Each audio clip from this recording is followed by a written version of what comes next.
Hey up and welcome to Callum's Corner. Right, I've just got in from work. I did take my camera with me. I was hoping there might be another incident like yesterday and I'll be able to film it for you guys this time. But sadly, it was just a very ordinary day at work. Until I got the bus home, right?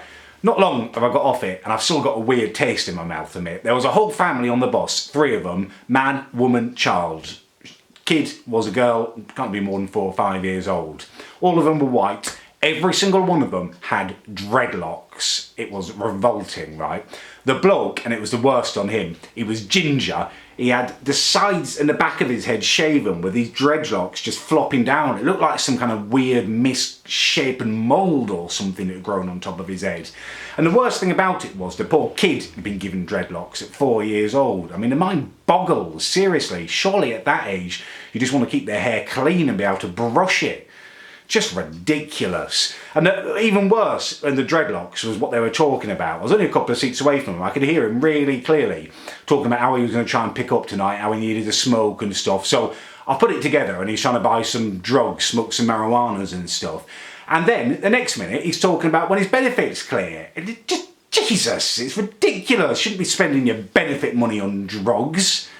Christ, that's where my tax money's going. Unbelievable. And I know a lot of people, comment and stuff, don't like it, so it's racist, Callum. You can't say white people look ridiculous with dreadlocks. That's not racism, idiots. Like, learn what racism is. I'm not oppressing a race here. I'm the last person who could ever be racist, right?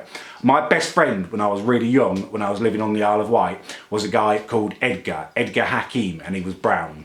And not only was he my best friend, right, this will give you an idea of how anti-racism I am. I was about 8 years old and it snowed and it settled. I was building the snowman. I wanted to build one of him as well next to me. And I cried because I couldn't, because snowmen only come in white. And I was upset about that. So that's definitely not the actions of someone who's racist.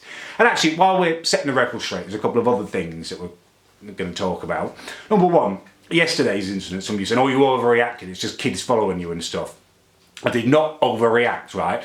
It is better to overreact than underreact, get that state of awareness going. The story there is that I sensed a threat, I confirmed it was a threat, and I dealt with it accordingly. No major action had to be taken, but because of my constant awareness, I was able to sniff that out, and as a consequence, people didn't kind of follow me home and find out my address, and who knows what they might have tried to do. And I didn't have to hurt them, which is, probably what would have happened if they had managed to follow me and make a move on me. It would have ended badly for them. So yeah, that's ridiculous. That record is set straight. And the other one, and this one is really disgusting. Some of you have been commenting on my videos with Eddie saying about a fleshlight. I didn't even know what a bloody fleshlight was. I've Googled it and I'm absolutely revolted by what I've read. Right, it is disgusting. Who would want a baby-shaped fleshlight? A paedophile, and I'm not a paedophile. It's disgusting. He's my nephew. Just looking after him, making nice videos, and your minds are going there, you revolting spasmoids. I am very open about what I like, what I don't like. I don't hide anything back, and I've never, ever used a fleshlight. And if I was, it certainly wouldn't be baby-shaped. That is not my fantasy. It would be bloody mermaid shaped or something because they're beautiful and alluring, or Kirsten Dunst shaped, not bloody baby shaped. Have a words with yourself. It's revolting. You'll be banned from my page if I see comments like that. Sorry to end the video on a harsh note. It wasn't meant to be an angry video. So I'll carry on talking so it's not ending angry. I'm going to go and check my Tinder matches. Hopefully I've got some. I was swiping all day yesterday and filming it and stuff. So I just need a few matches now so I can finish the video off. But that will either be out later tonight or tomorrow, depending on whether anyone's matched with me or not. Yeah, so that should be exciting. And tomorrow, big vlog day for me. Yeah. All right, thank you very much for watching my video as always.